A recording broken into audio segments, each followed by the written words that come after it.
Hoy hablaremos sobre los tejidos. Y bueno, para empezar, ¿qué es un tejido?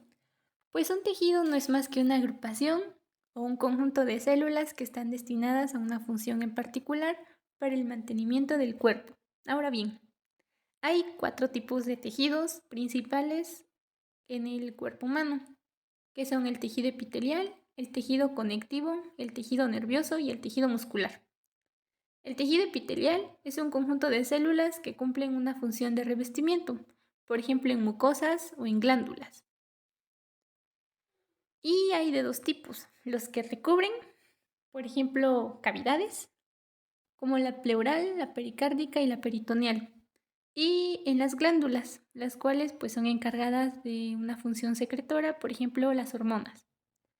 Se pueden clasificar de 2 formas respecto a la forma de las células que lo constituyen, ya que estas pueden ser planas o escamosas, cúbicas o cilíndricas. Y también respecto al número de capas.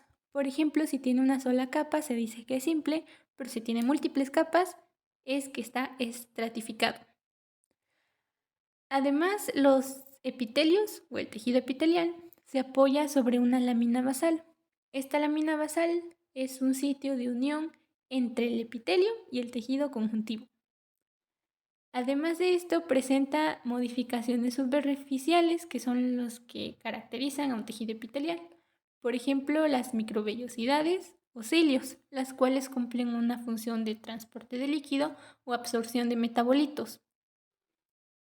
Pero, ¿de dónde provienen estos tejidos? Bueno, respecto a su histogénesis, podemos decir que provienen de las 3 capas germinales que se desarrollan durante la gastrulación en la tercera semana del desarrollo embrionario.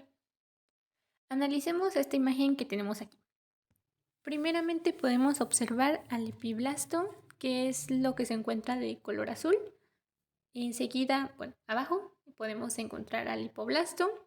Después la cavidad amniótica, que es la parte que se encuentra entre el epiblasto y la placa coriónica, que es la parte roja. También encontramos al sincitio trofoblasto, que es la parte de verde más fuerte. Después al citotrofoblasto, que es lo que rodea la placa coriónica, al pedículo de fijación y pues al saco vitelino definitivo, que es lo que está debajo del hipoblasto. Es de esta manera como está constituido al final de la segunda semana. ¿Qué es lo que pasa en la tercera semana? Bueno, pues lo que sucede principalmente es la constitución de las 3 capas germinales. De afuera hacia adentro tenemos al ectodermo, al mesodermo y finalmente al endodermo. Pero, ¿cómo se forman? Bueno, para poder estudiar este proceso requerimos de 2 cortes al nivel, un corte al nivel de la cavidad amniótica, que es en esta parte en donde comienza la gastrulación con la formación de la línea primitiva en la superficie del epiblasto. En el extremo cefálico de la línea primitiva se observa el nodo primitivo, el cual es una elevación que está alrededor de la fosa primitiva. Ahora bien, las células del epiblasto van a migrar en dirección a la línea primitiva y al llegar a la región de la línea primitiva se van a desprender del epiblasto y se van a invaginar a través de la fosa, es decir, se van a desplazar hacia el interior y consecuentemente van a desplazar al hipoblasto formando así el endodermo. Otro grupo de células van a quedar justo entre el epiblasto y el entonces endodermo para generar así el mesodermo. Y después aquellas células que no se desplazaron o no se movieron solamente cambian de nombre, dejarían de ser epiblasto para llamarse ectodermo. Es así como queda constituido el disco trilaminar por las 3 capas germinales. De manera simultánea también se extienden en sentido lateral y craneal, es decir, en dirección cefálica de lado a lado de la placa precordial. ¿Pero qué es la placa precordial? Bueno, regresemos a esta imagen. Aquí podemos observar la membrana orofaringia o bucofaringia, el cual es el esbozo de lo que será la cavidad oral o bucal. También observamos la línea primitiva y la membrana cloacal. Entonces, La placa precordal no son más que células que se introdujeron en el borde caudal de la membrana bucofaringea y formaron un mesodermo unido a un ectodermo. Es decir, la placa precordal es una zona que se encuentra entre la membrana orofaringea y la notocorda. Ahora, ¿qué es la notocorda?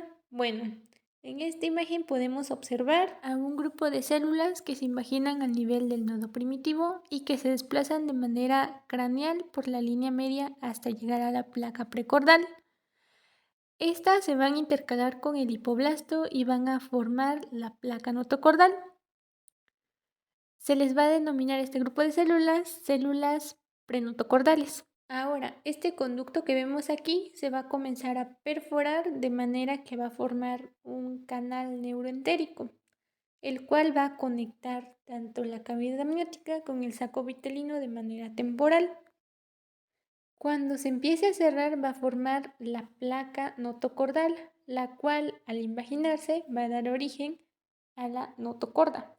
Y esta notocorda va a ser muy importante porque va a inducir la neurulación, es decir, la formación del tubo neural y asimismo la formación de la columna vertebral. Habíamos dicho que de manera simultánea, como iba de cefálico a caudal, también iba de lateral a caudal.